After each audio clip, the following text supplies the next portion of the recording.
लोग पवित्रता का ख्याल रखते हैं।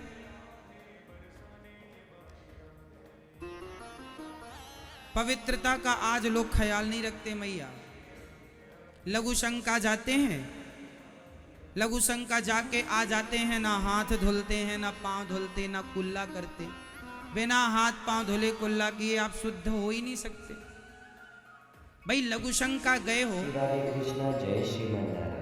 तो आप 4 कुल्ला करो, हाथ पांव धुलो, तब शुद्धि होती है। आपने लघु शंका जाकर हाथ पांव नहीं धुले तो आप अशुद्ध हैं। आप अशुद्ध हैं तो फिर नेगेटिविटी आएगी, नकारात्मक चीजें आपको पकड़ेंगी। शौच करने जाओ तो नहाना चाहिए। आप में से ऐसे कितने लोग हैं, चाहे आप दिन में 2 बार शौच करने जाएं या 3 बार जाएं, जितने भी बार जाएं आपको नहाना चाहिए। यही है पवित्रता। अभी और बताऊंगा, पर अभी आप में से कितने लोग हैं जो शौच के बाद स्नान करते हैं? बस इतने लोग। क्या आपने कभी सोचा था कि यूपीएससी, बाकी लोग नहीं? क्यों नहीं? अब याद रखना, आप कहेंगे इससे क्या फर्क पड़ता है? साहब फर्क पड़ जाएगा, तब तुम्हारे को अक्ल आएगी। जैसी राखो शुद्धि वैसी बने, जैसी शुद्धि वैसी। बुद्धि का निर्माण कहां से होता है? बुद्धि का, लोग कहते हैं इसकी बुद्धि भ्रष्ट हो गई। जो अशुद्धि में जिएगा, शौच के बाद नहाना नहीं, लघु शंका के बाद कुल्ला नहीं करना, झूठे मुंह घूमते रहना। कई लोग खा लेते हैं, पानी नहीं पीते। खाने चम्मच से आप खाते हैं तो खाने के बाद आप हाथ भी नहीं धुलते। कई लोग पानी भी नहीं पीते। लिक्विड फॉर्म में आप टमाटो सूप इत्यादि ले लेते हैं, सूप इत्यादि। अरे बोले पानी की क्या? पानी पेट भर के नहीं पीना, 1 घूंट पानी पीना चाहिए, ताकि आप जो खाए हैं उससे आपकी शुद्धि हो जाए। आचमन करना चाहिए। घूंट भर पानी, भोजन के बाद पेट भर पानी नहीं पीना चाहिए। भोजनांते विषमवारी, भोजन करने के 1 घंटे बाद पानी पीना चाहिए, पर भोजन के बाद थोड़ा सा पानी पीना चाहिए, जिससे आपकी शुद्धि हो जाए मुख की। तो लघु शंका के बाद कुल्ला, शौच के बाद स्नान, और भोजन के बाद हाथ मुंह धुलना। इसके बिना शुद्ध, अब जैसी आपकी शुद्धि बिगड़ गई, बुद्धि बिगड़ गई। आज बच्चों की बुद्धि क्यों बिगड़ी है? नहाते ही नहीं, शौच के बाद नहाते ही नहीं। कितनी अच्छी बुद्धि होगी इनकी, कितनी अच्छी सोच होगी। अरे शुद्धि अच्छी है ना, तो बुद्धि बिगड़ नहीं सकती साहब। शुद्धि से निर्माण होता है। बड़े बुजुर्ग कोई मूर्ख नहीं थे जो कह गए कि जैसे राखो शुद्धि वैसी बने। इसलिए अभी तक नहीं करते थे, अब करना। लघु शंका के बाद क्या करेंगे? जोर से बोल दो। 4 कुल्ला। पाँव में पानी, आपने मोजे पहन रखे हैं तो पानी के किंचे मार लीजिए। नहीं पहने तो पाँव धुलिए, हाथ धुलिए। थोड़ा सा जल का छिड़काव अपने ऊपर श्रीमन नारायण कहते हुए डाल लीजिए। थोड़ा सा पानी अपने ऊपर ऐसे श्रीमन नारायण कहते छिड़काव कर लीजिए, जिससे आप शुद्ध हो जाते हैं। लघु शंका के बाद शौच करने गए हैं तो आप पूरा स्नान ना करें तो अर्ध स्नान तो करना ही चाहिए। हाँ या ना? बच्चों को सिखाओ, आप भी सीखो। ठंडी आ गई, कुछ लोग तो 2-2 दिन नहाते नहीं हैं। इन मूर्खों के, इन आलसियों के हाथ का कोई पानी भी पिएगा ना, तो उसका आलस्य इसके अंदर भी प्रवेश कर जाएगा, क्योंकि उसके आलसी के हाथ का पानी पी लिया। पहले के लोग सबके हाथ का खाते नहीं थे, सबके हाथ का पानी नहीं पीते थे। इसका अर्थ ये नहीं कि कोई जातवाद का भेद था, नहीं जी। शुद्धि और अशुद्धि के कारण, क्योंकि देखो मैं तो सवेरे नहाता हूँ, लघु शंका जाता हूँ, कुल्ला करता हूँ, शौच जाता हूँ, भोग लगाकर ठाकुर जी का भोग प्रसाद पाता हूँ। अब जैसा आप 4-4 दिन नहाते नहीं हैं, फॉर एग्जाम्पल कोई 4 दिन ना नहाए और मैंने यदि उसके हाथ से पानी ग्रहण कर लिया, उसके हाथ की रोटी ग्रहण कर ली, तो वो उसका संस्कार रोटी के द्वारा मेरे अंदर भी आएगा। क्योंकि आप जिसकी रोटी खाते हैं ना, सिर्फ रोटी नहीं खाते, जिसकी रोटी खाएंगे उसके विचार भी रोटी के द्वारा आपके अंदर जाएंगे। क्योंकि जैसा खाए अन्न वैसा रहे मन। यदि आपको विश्वास ना हो तो प्रैक्टिकल कर लेना।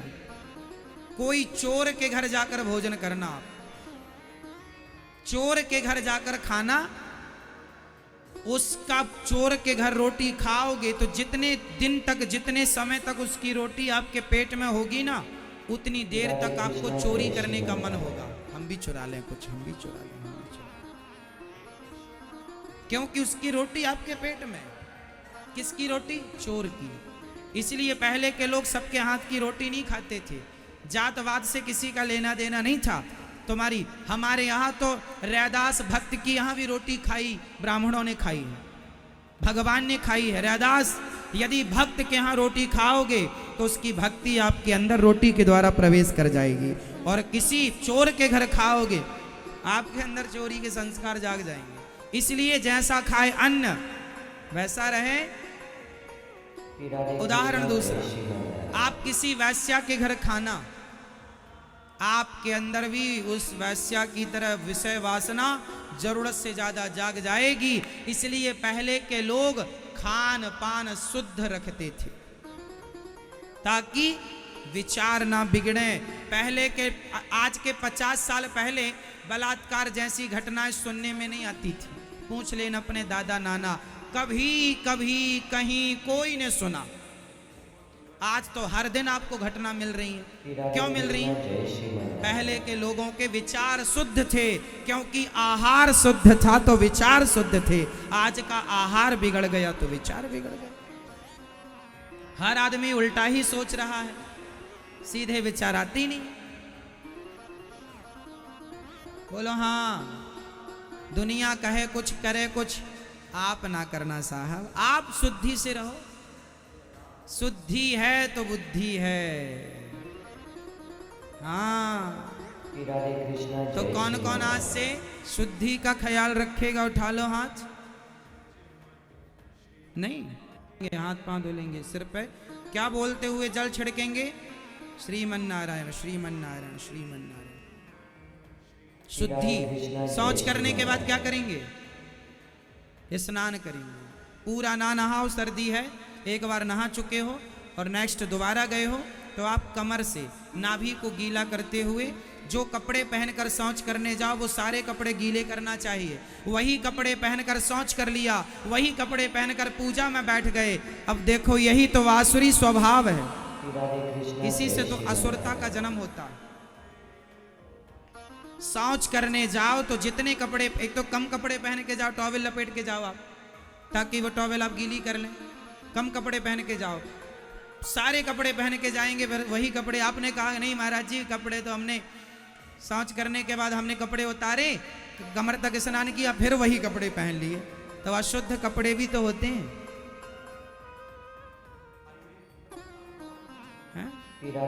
इसलिए शुद्धि पूर्ण रूप से हो।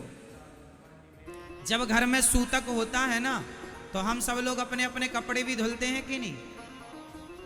गद्दा रजाई नहीं धुली जाती, क्योंकि गद्दा रजाई कंबल में हवा का स्पर्श होते ही वो शुद्ध हो जाते हैं। पर जो रोजमर्रा के पहनने के कपड़े हैं वो धुलने से ही शुद्ध होते हैं। हाँ या ना? सूतक जब साफ होता है ना तो गद्दा रजाई नहीं धुला जाता, उसमें पानी का हल्का सा गंगा जल का छिड़काव कर देने से वो शुद्ध हो जाते हैं। पर जो डेली यूज के पहनने के कपड़े हैं वो धुलने से शुद्ध होते हैं। आप सोचें कि इनमें गंगा जल छिड़क दें तो अच्छी बात है, पर लघु शंका गए हो ना, शौच के लिए गए हो, धुलना चाहिए। समझ रहे हैं? हाँ मैया, अब आगे बढ़ते हैं।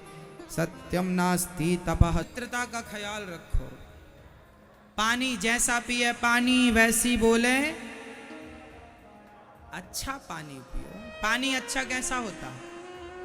पानी पियो छान के, शुद्ध पानी पियो। पानी पीने के पहले, भोजन करने के पहले ठाकुर जी को भोग लगाओ। जल का भी भोग लगाना चाहिए, अन्न का भी भोग लगाना चाहिए। प्रसादी पानी ग्रहण करो। शुद्ध जल। राधे कृष्णा जय श्री पानी राम। है तो अच्छी वाणी है। जल बिगड़ा तो कल बिगड़ा। जल है तो कल है, जल बिगड़ा तो हाँ, इसलिए राधे अच्छे से। कृष्णा जय श्रीमन नारायण।